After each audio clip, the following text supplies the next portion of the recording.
शय्याङ्गसी करिरम्यम्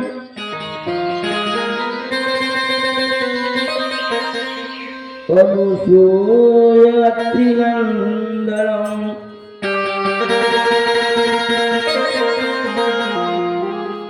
तं वन्दे परमानन्दम्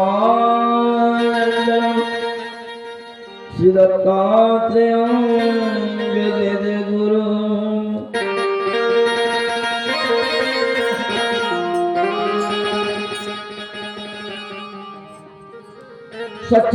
सच्चिदानंद रूपाय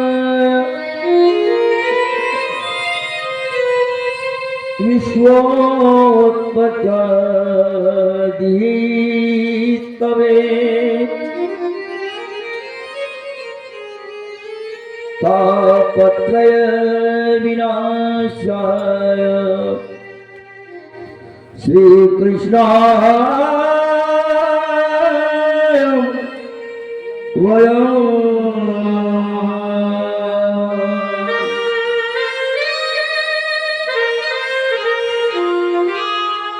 वसुदेवं सुतं देवं कंसचाणूरमर्दनं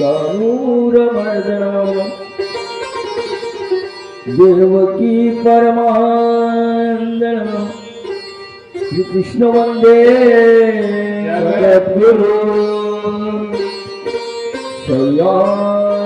शय्याङ्गसीकरिरम्यम् अनुसूयत्रिनन्दनम् तं वन्दे परमानन्दं श्रीदत्तात्रेयं जगद्गुरु फलस्थलगिरे जातं द्वारवत्यानिवासिनं नौम्यहं चक्रपाणितं जनकाद्वैजनन्दनं नेमाम्बोदरसम्भुतं कान्वादनन्तनायका भूयामि गोविन्द जीवमिथ्याविवर्धनम् पुत्रविशाल देवस्य नित्यमुक्तिप्रदायका मामे सर्वानन्दं वन्दे विभो कृष्ण भगवान की जय दत्तात्रेय महाराज की जय श्री चक्रपाणि महाराज की जय गोविंद प्रभु महाराज की जय भगवान श्री चक्रधर स्वामी की जय। अधिकरण परब्रह्म परमेश्वर अवतार श्री दत्तात्रेय प्रभू महाराज। त्याचप्रमाणे या वर्षीला या तिसऱ्या दिवशीचं हे पुष्प दुसरं आणि या कार्यक्रमाकरता हा कार्यक्रम आयोजित केला ज्यांनी आदरणीय पूज्य श्री गोविंददादाजी येळवकर त्याचप्रमाणे सर्व त्यांचे मधुभाऊ देशमुख भाऊ निलेश गांधी भाऊ त्याचप्रमाणे वैद्य भाऊ ज्यांनी या कार्यक्रमासाठी आपल्या सर्वांना एकत्रित केलं आणि त्यानिमित्ताने या ठिकाणी उपस्थित झालेत अच्युतांचे अच्युत गोत्रधर ईश्वरीचे राजकुमार सर्व भिक्षुक आमचे वडीलधारी ज्येष्ठ श्रेष्ठ भिक्षुक मंडळी तपस्विनी आया भगिनी आणि गावातील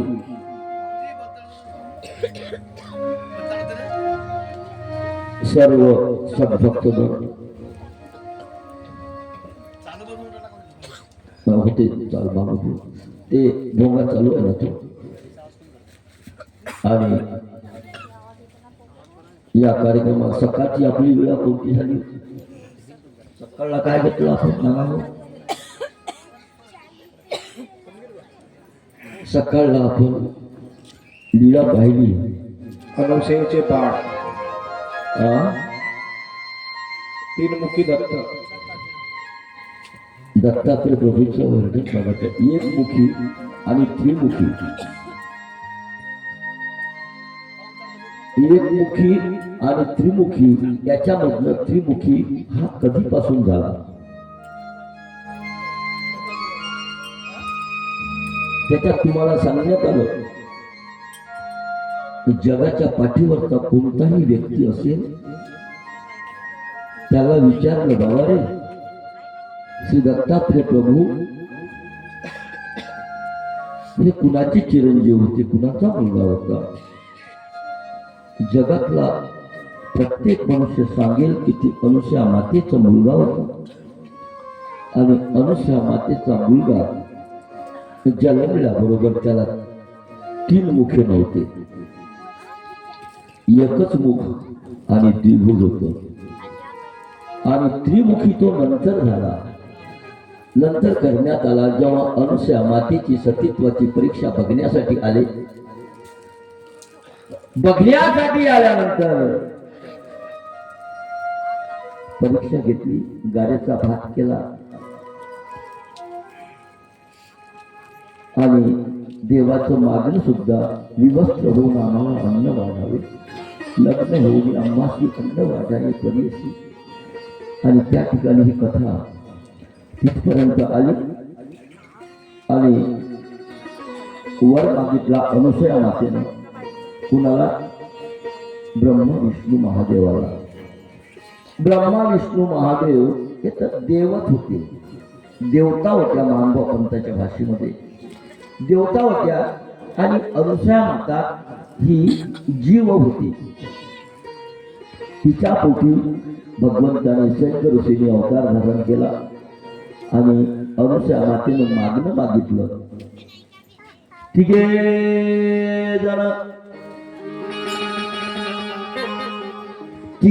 जण माझे घरी.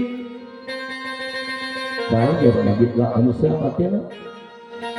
संत सांगतात, तिघे जण माझे घरी राहावे माझ्या पुत्रापरी, हेच मागितो निर्धारी. त्रयमूर्ती आपण एक रूप. तुम्ही तिघे जण माझ्या घरी राहा, त्रयमूर्ती आपण एक रूप. तिथून मग सुरू झालं 3 शिरे 6 हात तया माझा दंडवत. आणि म्हणून आपण तेही भजन घेतलं, त्रिमुखी झाला नाही ती दत्तराज, अन्यथा ज्ञानी जगही भूलगाज. असो, पुन्हा आपल्याला तिकडे जायचं नाही. पुन्हा आपली दुसरी गोड अशी लीला आली. सिद्धांत बोध ग्रंथातली ब्रह्मा विष्णू महादेव हे जेव्हा संपाला गेले तेव्हा त्यांचा संप कसा बंद केला भगवान श्रीकृष्ण चक्रवर्ती महाराजांनी हे आपली लीला झाली. असो, आणि अशा प्रकारे ती अनुसया माता त्या बद्रिकाश्रमामध्ये अत्रि ऋषीच्या सानिध्यात असलेली बद्रिकाश्रमात ती अनुसया माता ही सौंदर्य सम्राज्ञी, नवे नवे पतिव्रतेचं काटेकोर पालन करणारी आणि ईश्वराची उपासना करणारी तिन्हीचा संगम झाला. म्हणजे अनुसया माता ही पतिव्रता स्त्री होती, पाहायला सुंदर होती, सौंदर्य सम्राज्ञी म्हणून उल्लेख केलेला आहे त्याच्यामध्ये स्वामींनी. आणि ईश्वराची आराधना करण्यात उत्तुंग उंच शिखरावर असलेली अनुसया माता, जिच्या घरी दत्तात्रय प्रभू जन्माला आले, सोम आले, दुर्वास आले आणि नंतर दत्तात्रय प्रभू स्वयं ऋषी नावानं त्या ठिकाणी विराजित होते. आणि म्हणून अशा प्रकारची तिलीला पतिव्रतेला किती महत्व आहे. अनुसया माता किती मृत्यू लोकांमध्ये श्रेष्ठ होती हे नारदांनी जेव्हा ब्रह्मा विष्णू महादेवाच्या घरी त्यांच्या पत्न्यांना सांगितलं, म्हणून ते सतीत्वाची परीक्षा घेण्यासाठी त्या मृत्यूलोकामध्ये बद्रिकाश्रमामध्ये गेले. पतिव्रतेला किती महत्व आहे. अशाच प्रकारची पतिव्रता नावाची स्त्री पुन्हा सांडिल्य मांडिल्य आहे. सांडिल्य मांडिल्याची कथा आपण या ठिकाणी घेत आहोत. या दत्तात्रय प्रभू महाराजांच्या चरित्रामध्ये 7च लीळ आहे. दत्तात्रय प्रभू महाराजांच्या त्या 7 लीळांमध्ये जे शिर्डी बाबा त्यांचं पुस्तक आहे, त्यांच्या पुस्तकामध्ये त्याचप्रमाणे मकर झोपळा निवासी श्री मोठे बाबाजी त्यांचं पुस्तक दत्तदर्शन आहे, त्याच्यामध्ये आलेली लीला आहे. शिर्डी बाबा म्हणतात, दैवल्य ऋषींनी जेव्हा लिंग स्थापन केलं तेव्हा ते लिंग फक्त 6 फूट वाढत होतं. दुसरं एक मत असं आहे 3.5 हात ते एका दिवशी वाढत होत.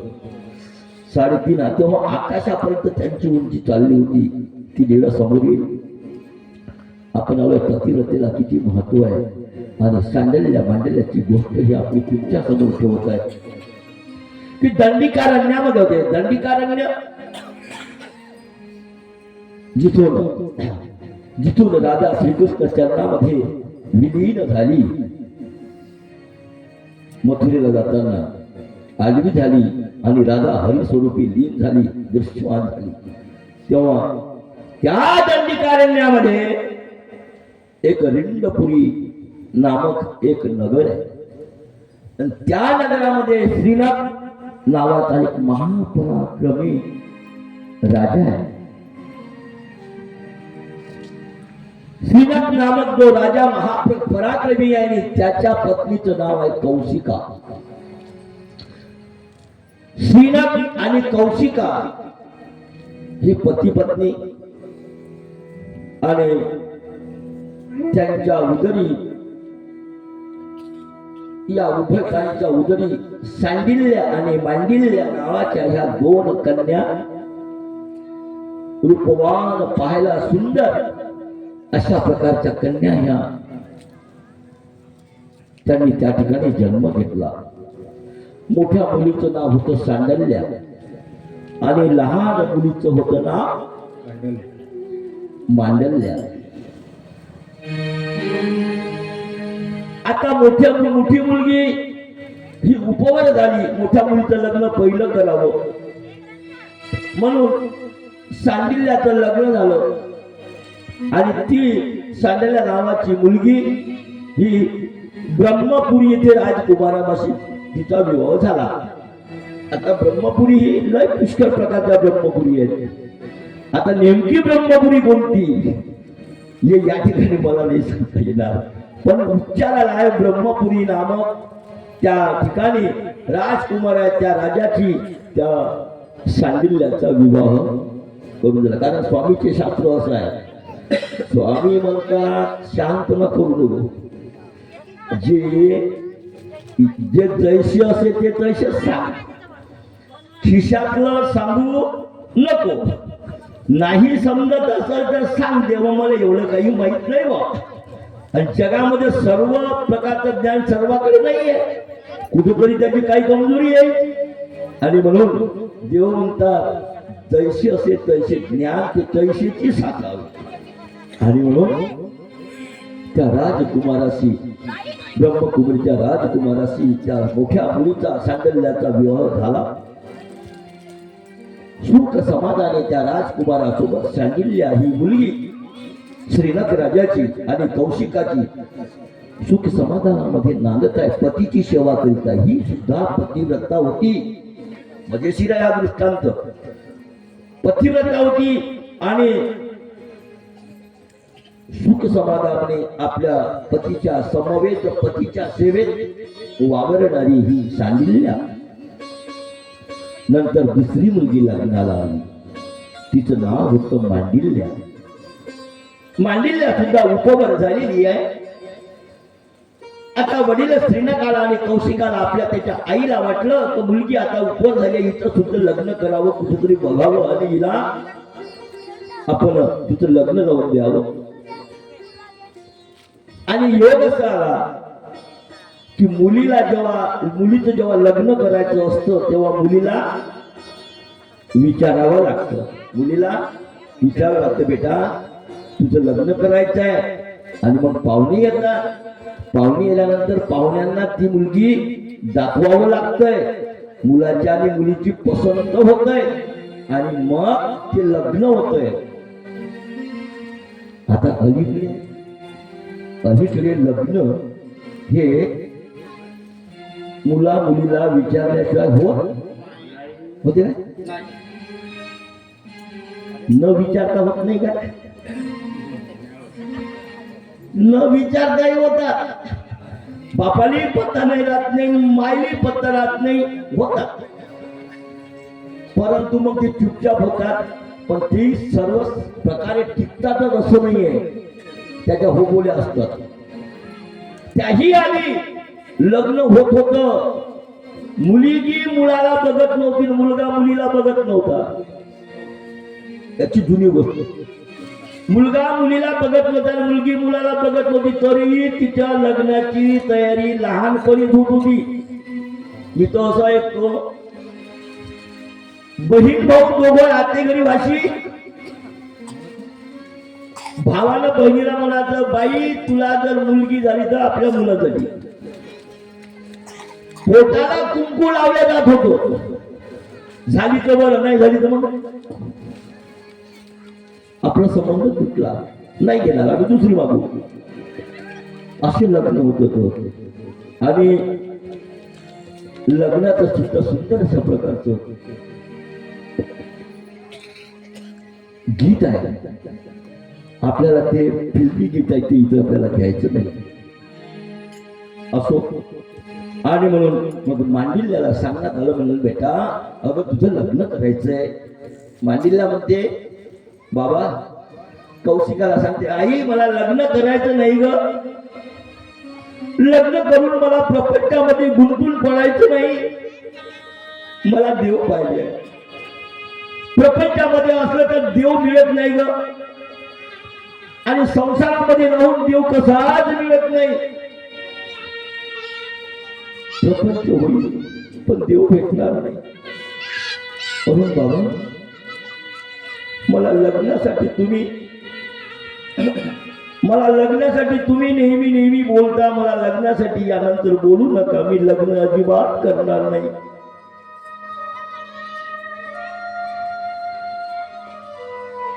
मुलीला तिचे वडील म्हणतात, बेटा तसं नाही, संसार व्हावाच लागतं. निसर्गाचा नियम आहे, संसार करावा. संसारातून निवृत्त झाल्यानंतर नंतर सुद्धा आपल्याला परधर्म करता येईल. म्हणजे बाबा तसं नाही, मला लग्नच करत नाही. खूप समजावलं, परंतु त्या मांडिल्याला त्या संसारात अजिबात गोडी नव्हती. म्हणून संसार तापे तापलो मी देवा. संसार तापे तापलो मी देवा. तरी देवा प्रपंचाची करे ताप देवा. प्रपंचाची करे ताप देवा.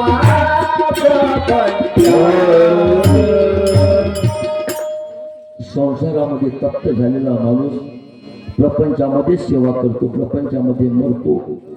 म्हणून देवा मला संसार करायचा नाही. संसारात मला गोडी नाही. संसारात नाही मुडी मज गोडी. बाबा अहो मला संसारात गोडीच नाहीये. संसारात नाही मुडी मज गोडी. संसारात नाही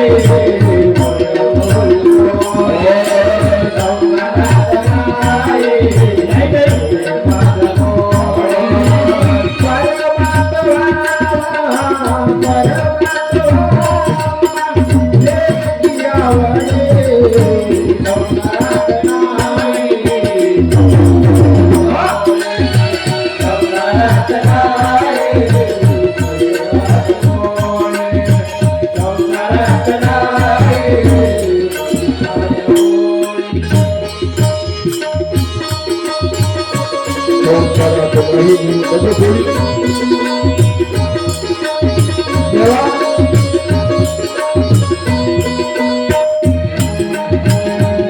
परमात्मा हातीला नाही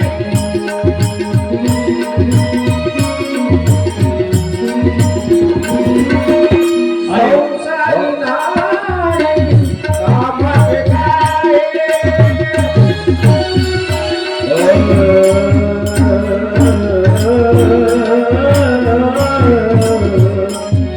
बाबा संसारात मला गोडी नाही संसारामध्ये देव होत नाही आणि माझी आवडी आहे ती फक्त परधर्म परमेश्वर तुमचे जीवन आहे मी ऐकलं परधर्म तुमचे जीवन की गा आणि परधर्म परमेश्वर मला मिळावा याच्यासाठी संसारामधलं सुख मी ऐकलं बाबा संसार सुख कहा माझे नाही संसारी सुख कहा माझे नाही. लक्ष 84 जणे चूकत नाही. म्हणून जगात, म्हणून जगात राहू द्या पुढे. संसारात नाही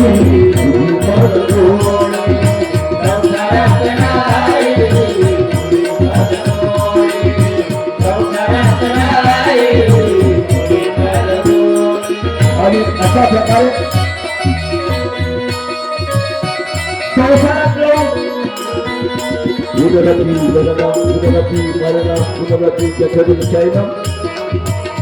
हालगाडलं चुकत नाही म्हणून मला एकांत पाहिजे एकांत आणि मला एकांतामध्ये राहायचंय म्हणून मी लग्न करणार नाही मला एकांतात राहायचंय परंतु आई वडील म्हणतात बेटा अरे लग्न कर नंतर तू कर्माकडे जा आणि म्हणून खूप प्रकारचे तिचे आई वडील तिला समजावतात बहु समजावे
महाराज की जय संसारात मला बाबा मला संसारात कसल्याच प्रकारची गोडी नाही आहे आणि म्हणून तुम्ही एक काम करा ब्रह्मार्पण करा आणि मला संकल्प सोडा ब्रह्मार्पण करा आणि मला एकांतात राहू द्या अशा म्हटल्यानंतर श्रीनाथ आणि कौशिकाने खूप समजावलं पण सगळं व्यर्थ गेलं अखेर मांडल्या हिला ईश्वर प्राप्ती हो जसं कन्यादान करतात ना ते आपले आई वडील लग्नाच्या वेळी अशा प्रकारे तिच्या आई वडिलांनी काय केलं ब्रह्मार्पण करुणी संकल्प सोडिला जा तुझी इच्छा आहे ईश्वर बघण्याची जा निघा आणि मग तिला काय केलं आता मांडलेल्या हिने काय केले साधी वल्कले धारण केली वल्कले आपण कमरेला वल्कले गुंडाळतो ना जेव्हा आपण वनात जातो जंगलात जातो तेव्हा वल्कले गुंडाळली कमरेला मानभाव पण ते सुद्धा अनुसरतो तेव्हा कमरेला कपडा डोक्याला सुळा कमला कपडा डोक्याला महान बापांचा अनुसर्ग केला. डोळीयन गाठी जाऊन यावा होऊन यावा भोजन नदीच्या काठी माझ्या चक्रधर स्मरावने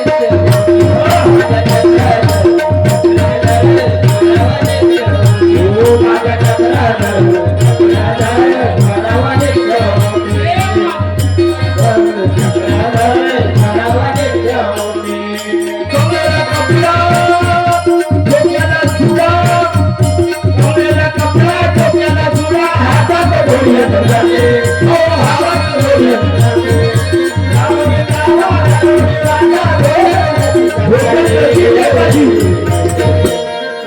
चक्रधर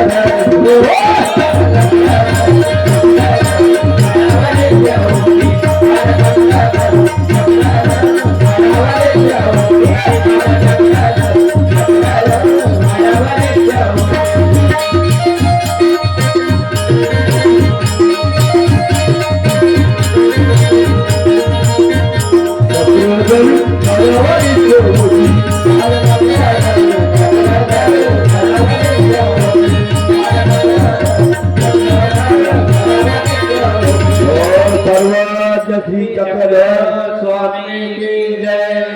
त्यावेळेचा पोशाख होता म्हणजे एकी सुळा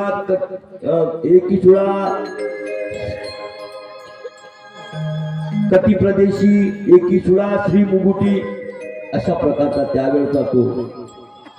धुपट येते का तुमच्याकडे? तुमच्याकडे माया हो, तुमच्याकडे धुपट येऊन राहिला का? बोला ना, धुपट येते तुमच्याकडे? बर. आणि म्हणून थोडं कमी करून टाका. जास्त झाला म्हणजे बरी ठेवली असं. आणि म्हणून पण कसा आहे भाव, धूप आरतीशिवाय देवही ऐकत नाही ना, त्यामुळे धूप पाहिजेच असो. आता मांडील्या आईने काय केलं, साधी वल्कले धारण केली, वल्कले धारण केली आणि ती सह्याद्री पर्वतावर एका गुहेमध्ये अखंड स्मरण करण्याकरता निघून गेली. अखंड स्मरणाला ती निघून गेली. आणि इकडे काय झालं, सांडल्या ही जी मोठी मुलगी त्या ब्रह्मपुरी नावाच्या गावामध्ये आपल्या राजकुमाराशी संसार करीत होती, संसार सुख उपभोगीत होती. एकदा काय झालं, एकदा अंगल्य नावाचे महान तपस्वी ऋषी दुपारच्या वेळी, त्याचं नाव होतं अंगल्य. अंगल्य ऋषी दुपारच्या वेळी भिक्षा करण्याकरता त्या सांडल्याच्या दाराशी गेले. सांडल्याच्या दारामध्ये ते उभे राहिले. भिक्षा भिक्षा म्हणून आवाज दिला तर श्रीनकाची मोठी मुलगी जी गेली होती ब्रह्मपुरीला, ती तिच्या पतीच्या सेवेत होती. ती तिच्या पतीचे पाय खेपीत होती आणि अंगल्य ऋषी तिच्या दारामध्ये आहे. आता अंगल्य ऋषीला भिक्षा वाढावं तर पतीच्या सेवेमध्ये बाधा येतो. पतीचे पाय चेपित होती ती सांडिल्य नावाची ऋषी. अंगल्य ऋषी दारामध्ये भिक्षेसाठी बसलेले आहे. ही पतीच्या सेवेत आहे. आता पतीची सेवा पाय चेपणं हे जर थांबवलं आणि तर पतिव्रता याच्यामध्ये आपल्याला व्यत्यय येईल. आणि जर नाही वाढत तर आपल्या दारातून एक भिक्षुक उपाशी जाईल. आता काय करावं? आणि एवढ्या अंगल्य ऋषी बराच वेळ थांबले आणि क्रोधायमान झाले. तेव्हा विधी आणि निमित्त विधी जे महानुभाव पंथामध्ये सांगितलं ते महत्वाचं आहे. निमित्त विधी, आता अचानक साधू आला तर त्याला आपल्याला भिक्षा द्यावं लागतं, म्हणून तिनं आपल्या पतीची सेवा पाय चेपणं बंद केलं आणि ती त्या अंगल्य ऋषीकडे जायला निघाली. आता अंगल्य ऋषी पहिले क्रोधित होते. या सांडिल्यानं काय केलं, भिक्षा घेतली पण त्याला वाढली नाही. भिक्षा घेतली पण त्या अंगल्य ऋषीला भिक्षा वाढली नाही, ती खाली ठेवली. तिने भिक्षा खाली ठेवली. घरात गेली आणि घरात जाऊन तिनं काय केलं, एक झारी आणली पाण्याची झारी आणली. पाण्याची झारी आणली तिने. अंगल्य ऋषी विचार करतात, पाहतात अंगल्य ऋषी अरे भिक्षा आणली, मला वाढायची तर खाली ठेवली जमिनीवर, मला भिक्षा दिली नाही, खाली जमिनीवर ठेवली. आतून लाल झाले होते अंगल्य ऋषी, पण काय तुला घडतं ते बघत होते. आतमधली पाण्याची झारी आणली आणि त्या मातेनं, त्या सांडल्यानं काय केलं, आपल्या घराभोवती ती झारीचं पाणी फिरवलं. झारीचं पाणी आपल्या घराभोवती फिरवलं, धार टाकली आणि मग ते सगळं झाल्यानंतर घराभोवती सिंचन केले. आणि मग अंगल्य ऋषी काय केलं, ते सगळं आपल्या दरवाजातून बघत आहे. आणि बघताना मग आता मात्र नंतर मग सांडिल्यानं काय केलं, ते भिक्षा घेतली आणि त्या अंगल्य ऋषीला द्यायला गेली. पण अंगल्य ऋषी म्हणतात, माय मी भिक्षा घेणार, तू आधी मला हे सांग, भिक्षा घेईल, आता घेणार नाही पण भिक्षा घेईल, पण केव्हा, तू मला याचं उत्तर दे. अगं मला भिक्षा देण्या, मी भिक्षेला आलो, मला भिक्षा देण्याच्या ऐवजी तू जमिनीवर भिक्षा ठेवली, मला दिली नाही. आतमधून झारी आणलं, त्याचं पाणी तुझ्या घराला फिरवलं आणि हे जलसिंचन केलं. हे का केलं याचं कारण मला आधी सांग, मग भिक्षा स्वीकारणार नाही, तोपर्यंत भिक्षा नाही घेणार. आता हे संकटच पडलं. आता अंगल्य ऋषी म्हणतात, आता कारण सांगायचं मला सांगायचंच काम पडलं. म्हणून अंगल्य ऋषीनं म्हटल्यामुळं ती सांडल्या तिला सांगायला भाग पडलं आणि सत्य सांगणे तिला भाग पडलं. आता खरं सांगावंच लागतं आणि म्हणून ती सांडल्या ऋषी बोलायला लागली त्या अंगल्य ऋषीशी, म्हणे मुनिवर, तुम्हाला भिक्षा वाढीत होती, मी आणली तुमच्यासाठी, पण जमिनीवर का ठेवली, तर माझी लहान बहीण मांडिल्या, ती मांडिल्या ती जंगलामध्ये आहे, सगळं जंगल पेटला, माझ्या बहिणीची झोपडी सुद्धा जळणार आणि ती त्या ठिकाणी नाही, ती सुद्धा भिक्षेला गेलेली आहे माझी बहीण, आणि तिची झोपडी आता जळणार, तिला माहित नाही, आणि तिची झोपडी जळणार. सगळ्या जंगलाला आग लागली पण तिची झोपडी जळणार, म्हणून मी इथून हे सर्व जलसिंचन केलं माझ्या घराच्या भोवताल, तिची झोपडी वाचली. तशीच माझ्या बहिणीची झोपडी मी वाचवली. कोण म्हणते, प्रपंचात असणारी बाई सांडिल्या म्हणते. आता अंगल्य ऋषीला वाटलं ही खरी गोष्ट असावी का. तुम्हाला माहित आहे, श्री चक्रपाणी अवताराने चांदवा विजवला. आली ना गोष्ट तुमच्यापर्यंत. झोपे आरती करताना आग लागली त्या वेळेला, आणि श्री चक्रपाणी महाराजांनी इथं बसल्या बसल्या आपल्या हाताला, लोक विचारतात, बाबा तुमच्या हाताला काळं का लागलं, म्हणजे ती झोपून आरती केली आणि ते चांदव्याला आग लागली, तो चांदवा विजवला आणि इथून. अशा ते देव होते. पण ही पतिव्रता होती, सांगितल्या नावाची ही पतिव्रता होती. आणि हिने काय केलं, तिनं सांगितलं, म्हणे बाबा तसं काही नाहीये, मी तुमचा अवमान केला नाही, तुम्हाला वाढायसाठी आली, पण माझ्या बहिणीची झोपडी तिची जळत होती म्हणून मी खाली ठेवली आणि माझ्या बहिणीची झोपडी मी वाचवली जळताना. अंगल्य ऋषीला वाटलं काय खरं आहे म्हणून आपण जाऊन बघावं म्हणून अंगल्य ऋषी तळात सह्याद्री पर्वतावर गेले. सह्याद्री पर्वतावर गेले आणि त्याने मनात रस्त्याला चालला विचार करतात, संसारात असणारी बाई झोपडी विजवते, खरं की खोटं. आणि अरण्यात गेले. अरण्यात जाऊन गेल्यानंतर मग त्या ठिकाणी त्या मांडल्याची लहान बहिणीची भेट झाली. अंगल्य ऋषी म्हणतात, बाई हे सगळं जंगल भेटलंय आणि तुझी झोपडी का नाही भेटली?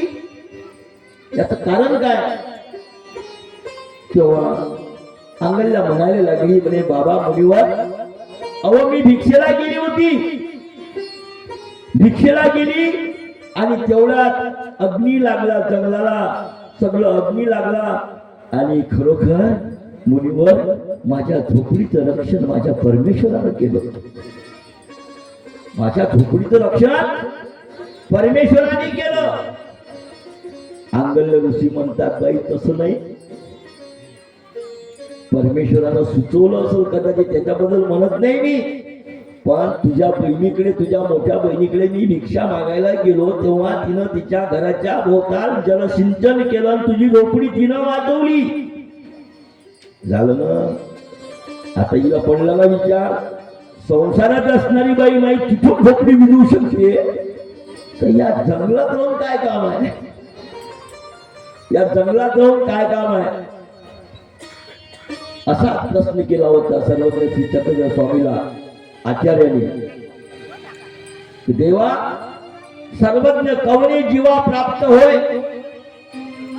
तेव्हा सर्वज्ञ म्हणतात, एक दीर्घद्वेषी, एक कृतज्ञ, मार्गद्रोही, देवद्रोही, याही वेगळा मज कवनीच न दिसे. याच्या वेगळा मला कोणीच दिसत नाही. असं म्हटल्यानंतर नागदेवचार्याच्या डोळ्यातून पाणी व्हायला लागलं. खटकुलीला होते आचार्य, त्यांच्या डोळ्यातून पाणी व्हायला लागलं. म्हणजे देवा तुम्ही तर म्हणता या वेगळा मला कोणीच दिसत नाही, म्हणून त्याच्यात मी आलो ना. आणि बघा आचार्य खडकुलीच्या त्या पर्णकुटीच्या मागे गेले, खडकावर डोकं ठेवलं आणि ढसा ढसा रडायला लागले. स्वामी म्हणतात, आचार्य तुम्ही का रडत असा? जी तुम्हीच म्हणता ना, दीर्घदिवशी, कृतज्ञ, मार्गद्रोही, देवद्रोही, याही वेगळा कोणी नशी असं तुम्ही म्हणता. पण आता आम्ही काय करावे? म्हणजे रडू नका, रडली या काही परमेश्वर होईल. तो देव जया परिभावा तयाची परी होईल. जो जयाची परिभावा तयाचीच परी होईल, त्याची परी आचरा, अस्थि परीचं आचरण करा. म्हणून आचरा देवाचा धर्म. याने सुंदर अशा प्रकारचं भजन म्हणलं, आचरे तयाचा धर्म. आणि म्हणून असो आता अंगल्य ऋषीनं सांगितलं की तुझ्या बहिणीनं तुझी झोपडी ही वाचवली. मग आता इथं जंगलात राहून काय करावं? स्वामी म्हणतात नागदेवाला कोणीच दिसत नाही, मग काय फायदा आहे? औषधाच्या कानावर गोष्टी गेली, पाठकाच्या कामावर गोष्टी गेली. औसा म्हणते, देवा जर सर्वज्ञ कायच होत नाही तर मग गुटिका कसा भिक्षा मागावी, यंदा चंदा खावा. सुखी असताना आपल्या बापा भाऊच्या घरी तुपरुटी खाऊनी हे खायले पाहिजे. पैसे नवी बाई. मग आचार्याने सांगितलं ना, आचार्याने पाठकाला आणि अंशाला समजून सांगितलं, बाई ऐशी नव्हे ऐशी असेल.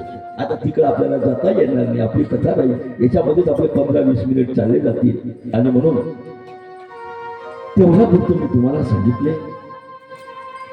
आणि म्हणून माझी बहीण माझ्यापेक्षा श्रेष्ठ आहे, तिला विचारायला आता आपल्याला राहायचंच नाहीये जंगलामध्ये, वरकडे काढून टाकायचे, आपणही संसार करायचा, आपण सुद्धा संसार करायचा. तशीच तिथून निघाली आणि थेट आपल्या घरी आली. श्रीदत्त जय दत्त बोल बोल जय दत्त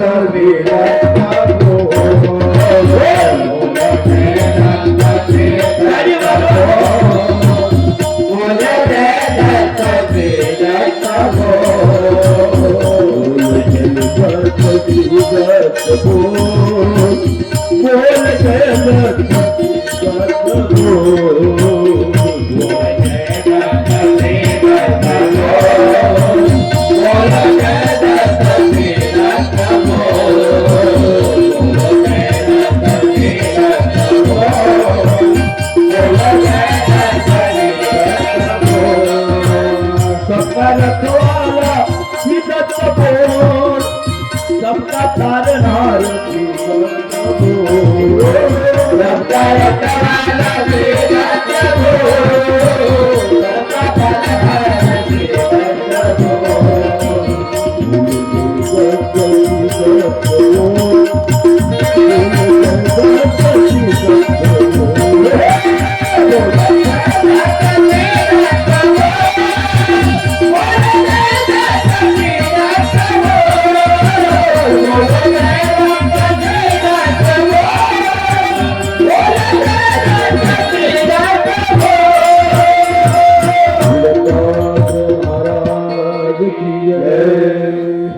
आणि ती मांडल्या नावाची ती बाई जी वनात गेली होती तिथून परत घरी आली आणि आपल्या बहिणीकडे आली.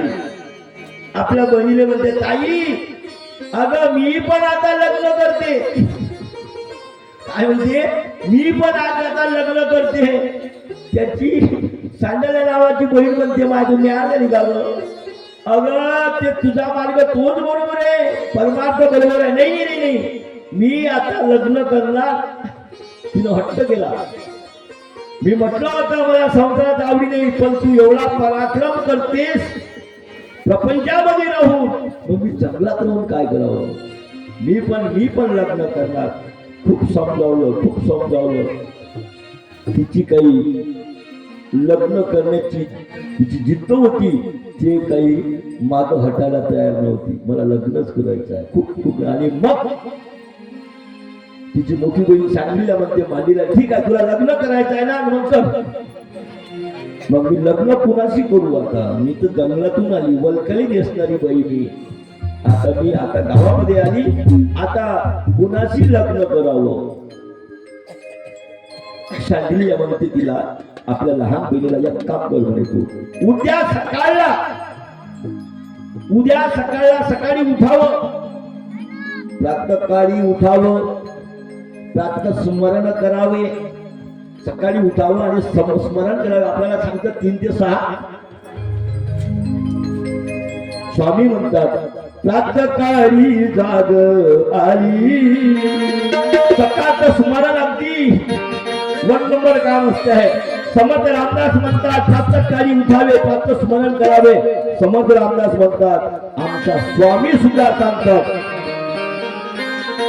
प्रातःकाळी जाग आले, मोठी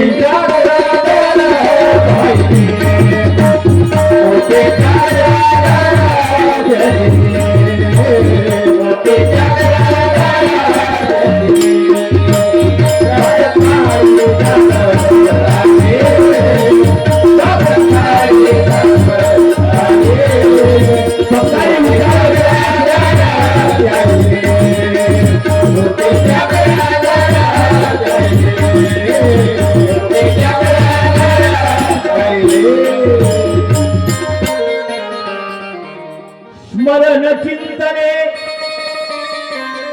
सकाळी 3 ते 6 उठावं. मग काय करावं? असे नव्हे पायतो खायचे धायतो विजीचे धायतो खायचे पायतो विजीचे, असं नाहीये. प्रातःकाळी उठावे, प्रातः स्मरण करावे. कोणाला आठवावे? उठा हो दिवस निघाला नवा,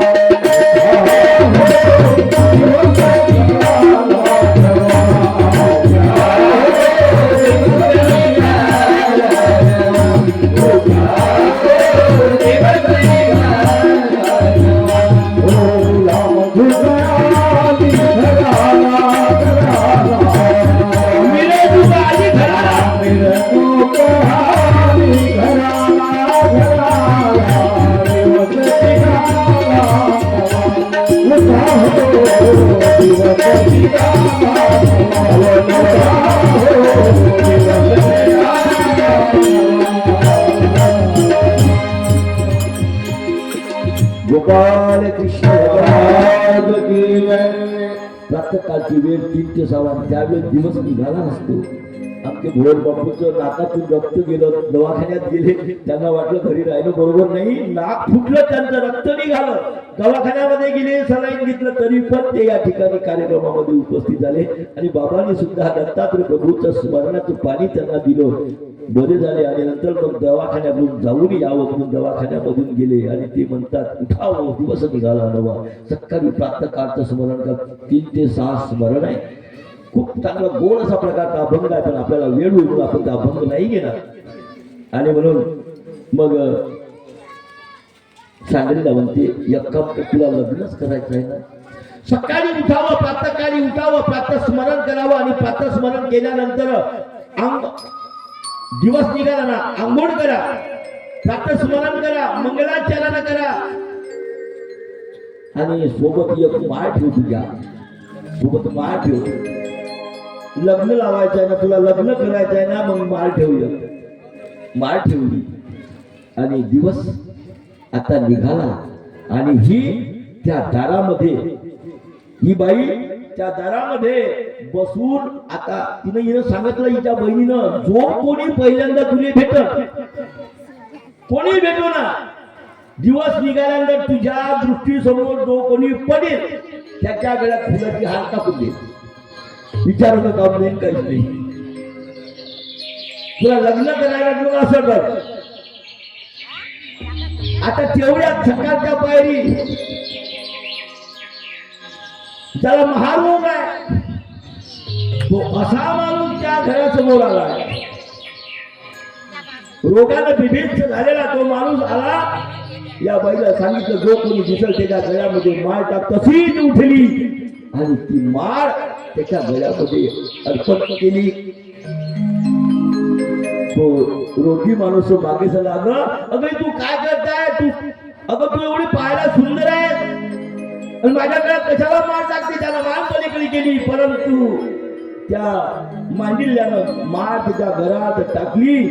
म्हणे नाही, आता माळ टाकली, तुम्ही माझे पती झाला, तुम्ही कसे का असाना. म्हणजे बाई माझ्यापेक्षा तुला चांगला सौंदर्यवान, चांगल्या प्रकारचा गर्भ श्रीमंत चांगला भेटू शकतो, तू माझ्या गळ्यात हार कशाला टाकली. नाही म्हणे, आता माय म्हणणं सोडा. बाई ही क्षणिक काळाची पत्नी असून अनंत काळाची माता आहे. आणि म्हणून आता काय सांगावं, कोण दिवस येतो कसा, कोण जाणतो काय तिच्या मनामध्ये होतं की आता काय होणार आहे. राष्ट्रसंत तुकडोजी म्हणतात, कोण दिवस येईल कसा कोण जाणतो.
आमचे भोर बापू तोंडाने ओरिजिनल खंजिरी वाजवता, नाक फुटलाय तेव्हा थोडस पाहून वापरा असो.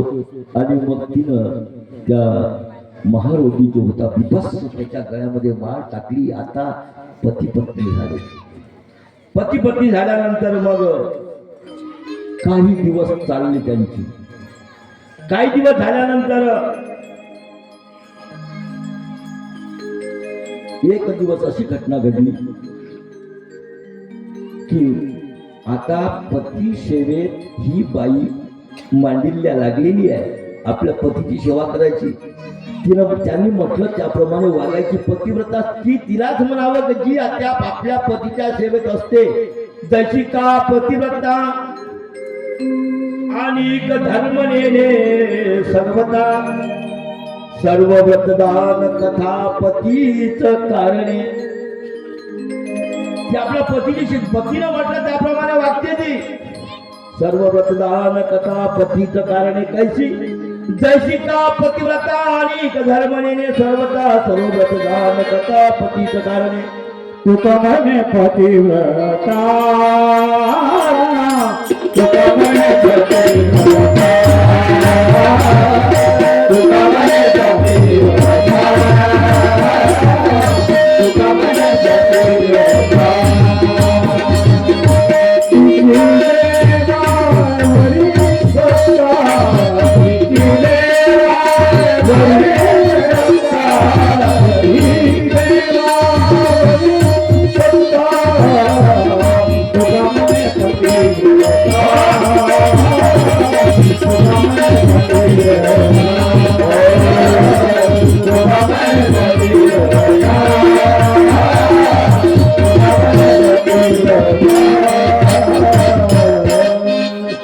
देव सुद्धा पोषला जातो कारण का चातक पक्षिया तोच मरे मेघराया भूमीचे उदक तया घेण्याची नाही. चातक पक्षी असतो ना तो भूमीवरचं उदक कधी घेत नाही, फक्त वरून पडणारे पाणी चोचू वर करतो आणि मग तो पाणी पितो. का चातक पक्षिया तोच मरे मेघराया भूमीचे उदक तया घेण्याची नाही. बसा गांधी बापू. आणि अशा प्रकारे त्या ठिकाणी पतीच्या सेवेमध्ये त्या मांडिल्याचं दिवसांदिवस तिचं आयुष्य जात होतं. एवढ्यात काय झालं, एक दिवस असा निघाला तो महारोगी बाहेर बसलेला आहे, मांडल्या कुठेतरी आहे आणि त्याच्या नजरेसमोरून एक गणिका म्हणजे व्यभिचारी स्त्री म्हणजे वेश्या त्याच्या नजरेसमोरून चालली. गेला नाही आता मग त्याचं मन गेलं. याला वाटलं की ती जरी मला भेटली तर बरं होईल. झालं. आता मन गेल्यानंतर त्याच्या जेवणामध्ये फरक पडला, त्याच्या राहणीमानात फरक पडला आणि मग ती मांडिल्या त्याला विचारते म्हणे, अहो तुम्ही 2 दिवस झाले जेवण बरोबर करत नाही. आता पतिव्रतेचं काम आहे आपलं पतीकडे लक्ष ठेवणं. तुम्ही जेवण बरोबर करत नाही, तुमच्या मनात असं काय कालवा चालेल ते सांगा तर बघू. म्हणजे राहू दे, कशाला सांगू मी. अहो नाही, तुम्ही सांगा, तुम्ही माझे पती आहे, मी तुमची इच्छा पूर्ण करेल, सांगा मला. खरोखर सांगू ना मांडिल्या, अगं तुला खरोखर सांगू, अगं माझ्या समोरून एक बाई गेली का इकडे, ती गणिक आहे. असं माझं मन झालं, तुमचं मन झालं. जमते का अलीकडं? ठीक आहे म्हणे, मी तुम्हाला प्राप्त करून देण्याचा प्रयत्न करतो.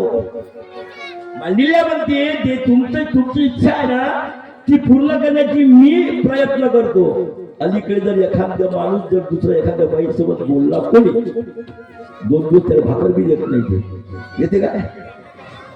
अजिबात नाही. तू तिकडं मी इकडं, तू मला पटत नाही, माय तुला पटत नाही, तू थांब तिकडं मी जातो इकडं. त्यात हाय माझ्या मायबापाचं घर.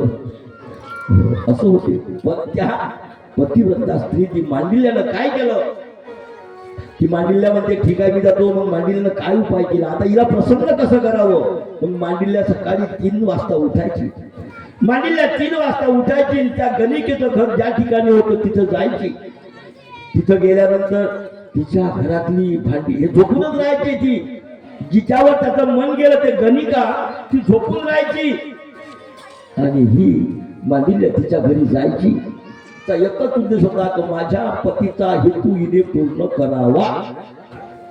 तिच्या घरी जायची, तिचे भांडे घासायची, तिचं अंगण झाडून द्यायची, अंगणामध्ये सडा टाकायची, पाणी शिंपण करायची.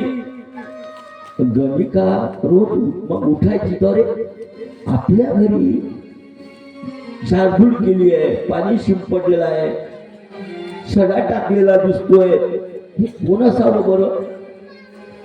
तिला वाटलं जाऊ द्या, आपण तर नाही केलं ना काय. मग तिनं 2-3 दिवस काही लक्ष नाही ठेवलं.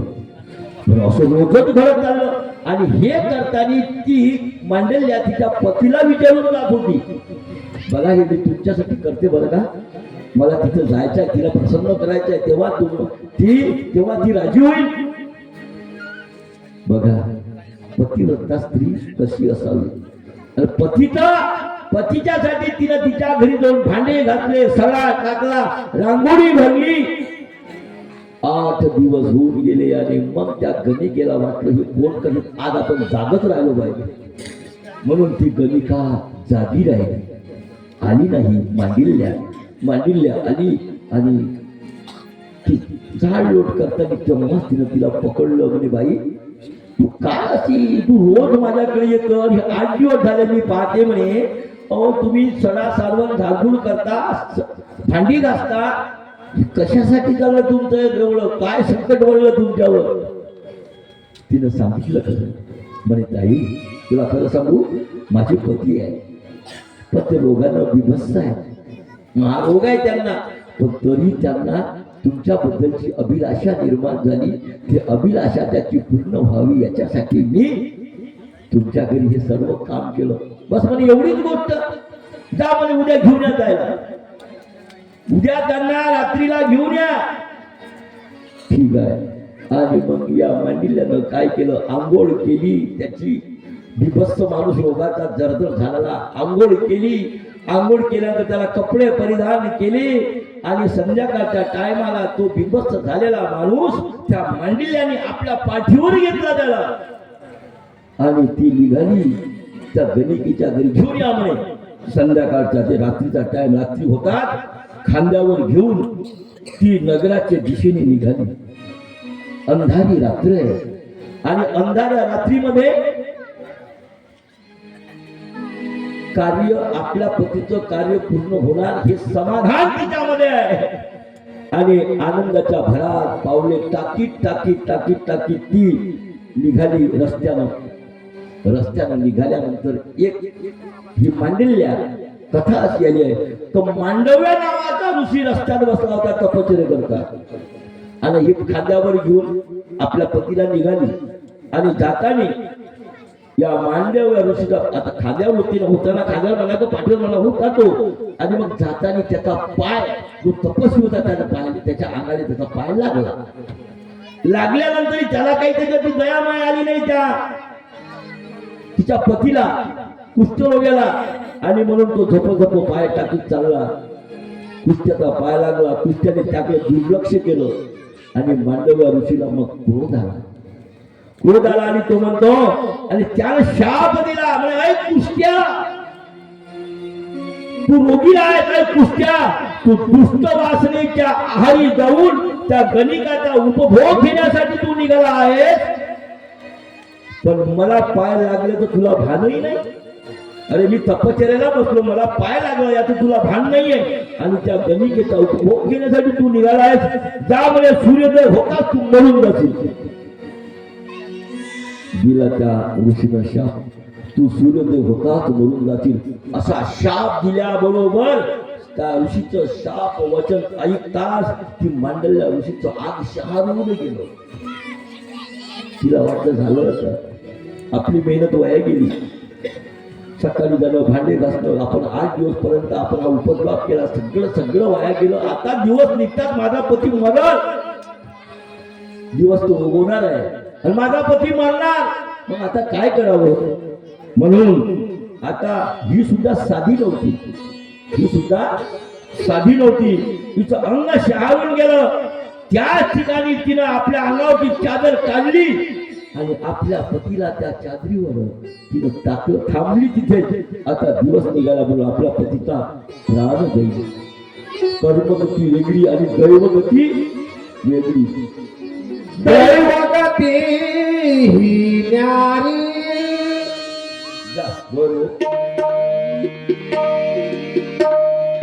दैवगती ही न्यारी, बुद्धी काय करी,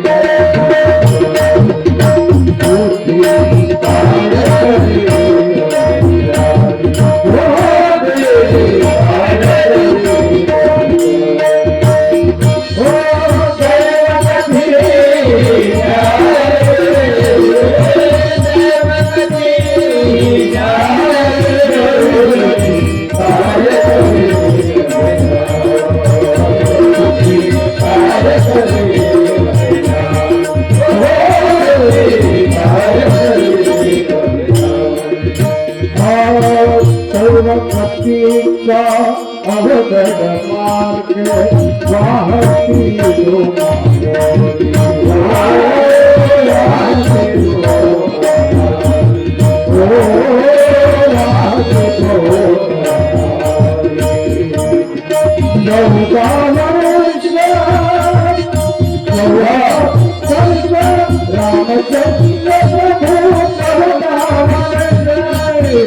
दैवभूतीचा फेराच वेगळा असते.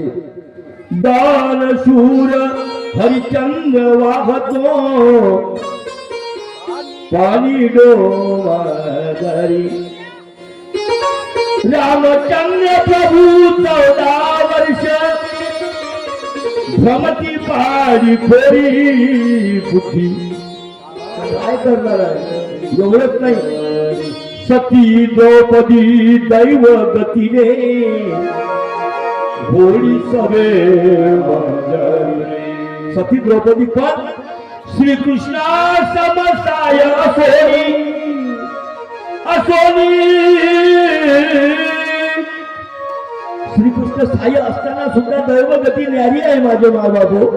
श्रीकृष्णा समसाय असोनी पांडव फिरती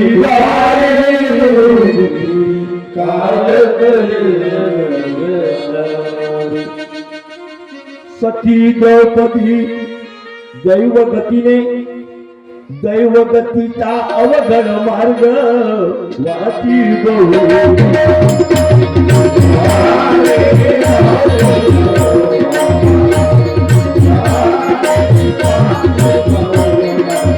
आणि हे कोण म्हणते राष्ट्रसंत तुकोजी म्हणतात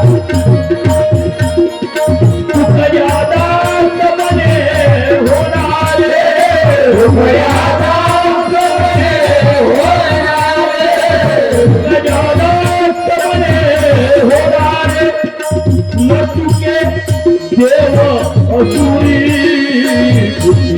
काय करी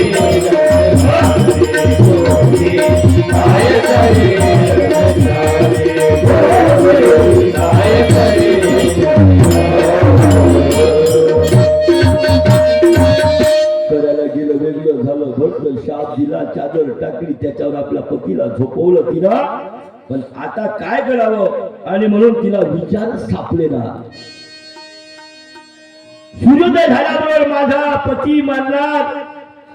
आता ती साधी नव्हती, पतिव्रता स्त्री होती मांडिल्या सुद्धा. आणि मग तिनं निश्चय केला आणि उठली आणि मग तिनं काय केलं, अंतकरणातून परमेश्वराला हाक मारले. देवा अरे मी सगळं एवढं केलं, याच्यावर सगळं पाणी फिरलं ना.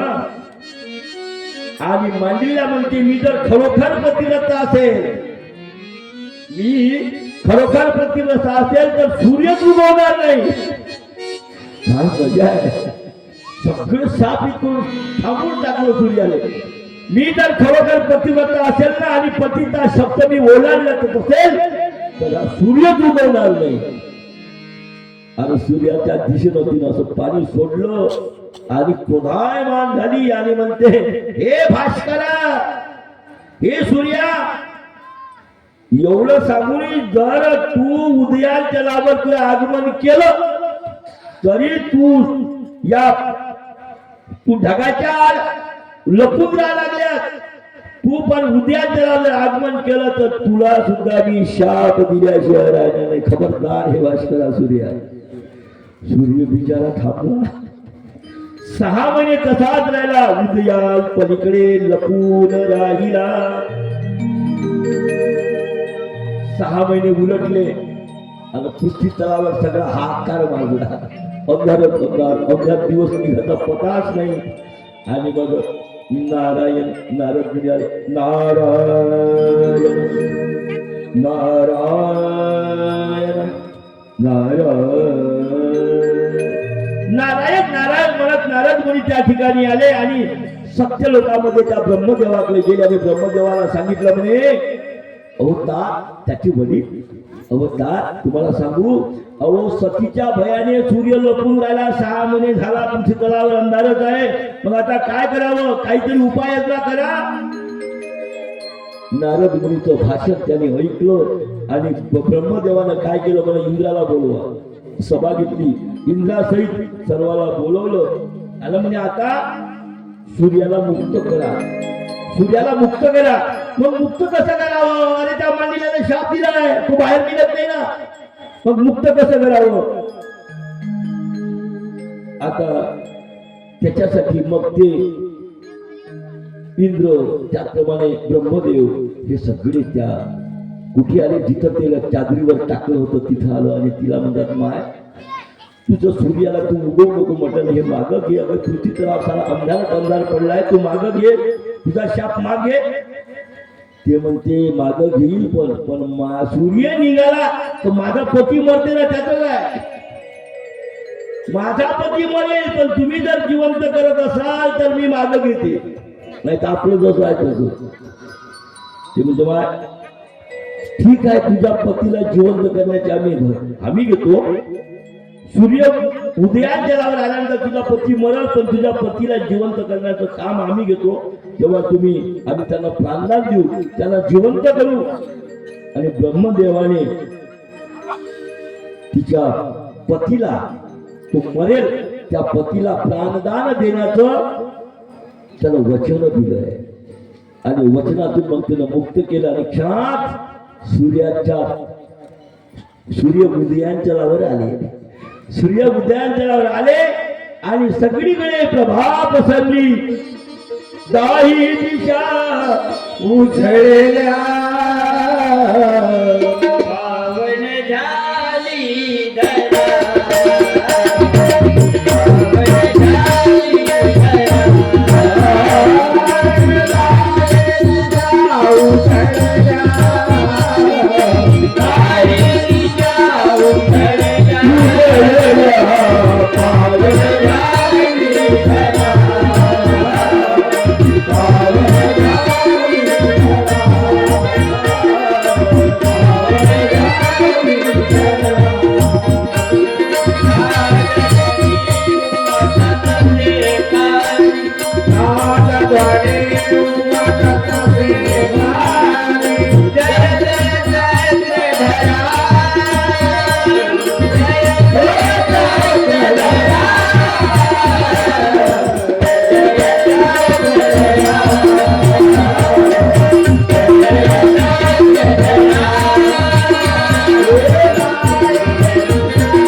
पावन झाली धरा.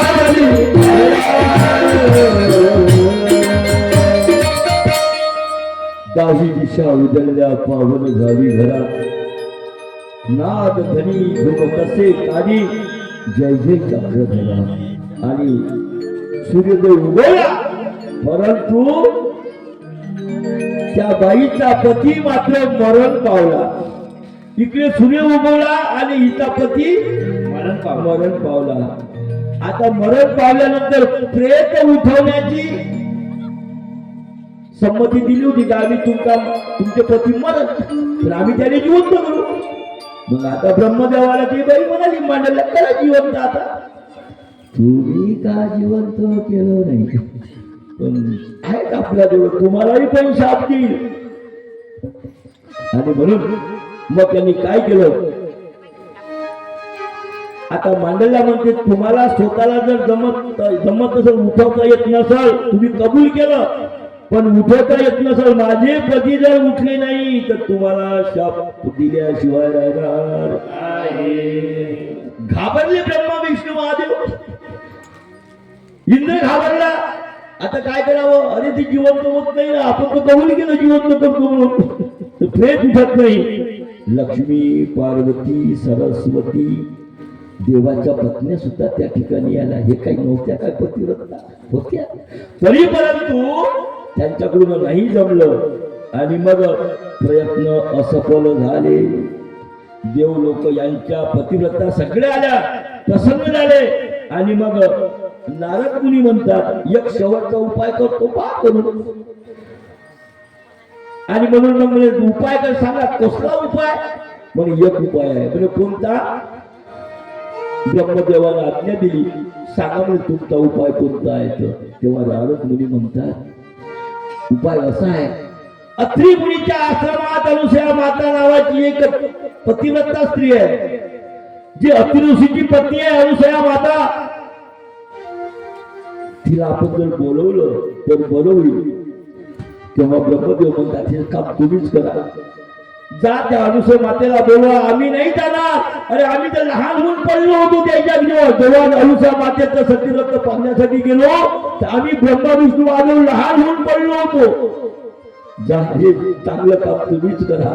आणि नारद मुनी गेले त्या अनुसया माताच्या आश्रमामध्ये घटनास्थळी गेले आणि मग ती अनुसया मातेला विनंती केली. त्यानं विनंती केली आणि अनुसया माता त्या घटनास्थळी आल्या.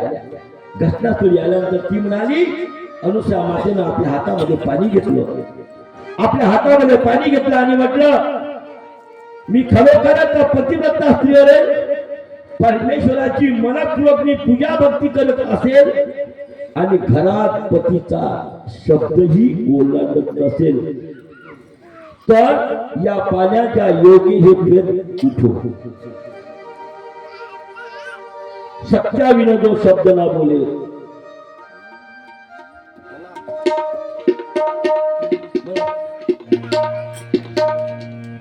सत्याविन तो शब्द न बोले, सतत ही कोणाशी. अति सत्याविन तो शब्द न बोले, सतत ही कोणाशी रे मित्रा. कर मैत्री त्याचे मित्रा, कर मैत्री त्याचे मित्रा, कर मैत्री त्याचे.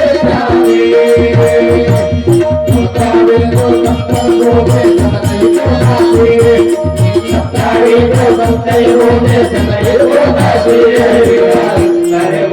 न बोले, सतत ही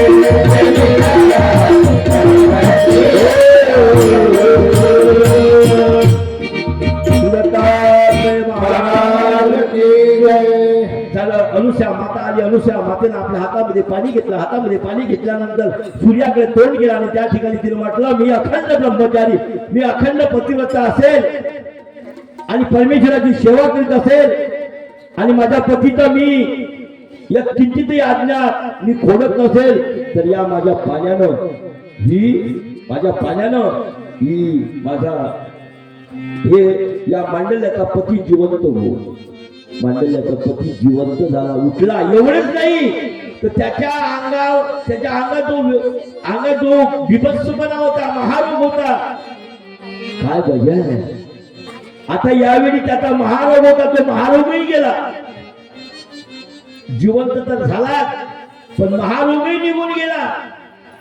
परमेश्वर कृपेने सर्व कार्य सिद्धीला आलं. अनुसया मातेनं देवाची आराधना केली. जे लहान ब्रह्मा विष्णू महादेवाला लहान करू शकते ती अनुसया माता होती. पतिव्रता अग्रगण्य असणारी, तिन्ही लोकात अग्रगण्य असणारी ती पतिव्रता ती अनुसया माता. तिनं पाणी टाकल्याबरोबर तो महारोगी जिवंत झाला. एवढंच नाही तर त्याचा रोगही नाहीसा झाला. एवढंच नाही, सिद्धी तर झालंच पण त्याच्या अंगातला, त्याच्या अंतकरणाला जो ज्यानं जो विचार जो त्यातला होता तो विचारही गेला. तो विचार सुद्धा गेला त्या गणिकेच्या मनामध्ये, त्याचा जो विचार गणिकाचा जो विचार तो विचार पण गेला, चित्त झाला. आणि मग हे सर्व कोणी केलं? मेरा आपकी कृपा से सबका परमेश्वर. हो रहा है, मेरा आपकी कृपा से सबका हो रहा है, आपकी कृपा से सबका हो रहा है, मेरा आपकी कृपा से सबका हो रहा है. करते हो तुम कन्हैया, करते हो तुम कन्हैया, मेरा नाम हो रहा है, मेरा आपकी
आवाज निघून जातात.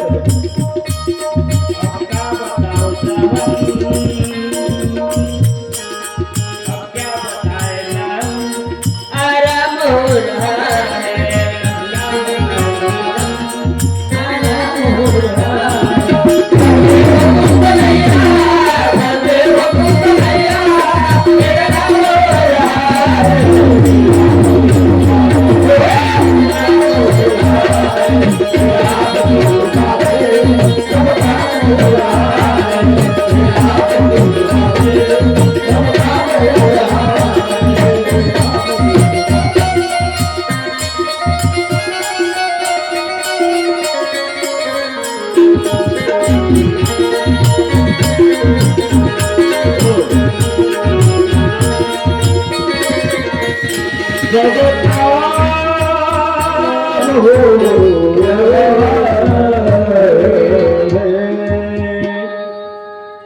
आपकी कृपा से सब काम हो रहा है. भगवान श्री कृष्ण चक्रवर्ती महाराज की जय. अशी ती पतिव्रता स्त्री. स्वामी म्हणतात, मगाशी बोललो मी, स्वामी म्हणतात कलियुगी पतिव्रता धर्म न वर्ते. अशी ती पतिव्रता स्त्री होती. आपण आपल्या घरी आपल्या मालकालाही आपण म्हणतो. आपली बाई काय म्हणते? दिलं तर बरं, चांगली राहते बाई. घरची बाई दिलं तर बरं, नाही दिलं तर हिशोब घेते मधू. घेत नाही हिशोब, पैशाचाच हिशोब घेते का? ही बाई पैशाचाच हिशोब घेत नाही, तुमचा वेळेचा हिशोब घेते. तुमची ड्युटी किती आहे हो? हे म्हणते 11 ते 5 आहे. आता वाजले किती? 7. 2 तास काय केले त्या हिशोब त्याचा. असा हिशोब घेते, वेळेचा हिशोब घेते. आणि मग ती म्हणते, आता कसं आहे, स्वप्न सगळीला मारतात. माणूस एक तसाच असते. माणूस एखादा मेला तो म्हणजे एखादा काय माणूस चांगला होतो, काय माणूस चांगला होतो. उन्हाचा टाइम 2-4 झुडपात जाते, 2-4 झुडपात जाते स्मशानात. पण तिथं म्हणते काही नाही राजा, काही समजू येत नाही, मेल्यावर कर्दुलाही ठेवत नाही. स्मशान वगैरे, स्मशान वैराग्य. स्मशानात गेल्या तर आठवते त्याने, आणि घरी आला तर तसाच होते. पोपड फक्त मारते. ती बाई म्हणते, तुमच्यात माझा लई जीव आहे, तुमच्यात माझा लय जीव आहे, तुमच्यावर माझं लई प्रेम प्रेम आहे. आहे, तुम्ही आल्याशिवाय मी काही खात नाही. आणि हे याच्या अगोदर 2 वेळा दाबून खाते. तुम्ही आल्याशिवाय मी काही खात नाही. खात नाही. तुमच्यात माझा लई जीव आहे.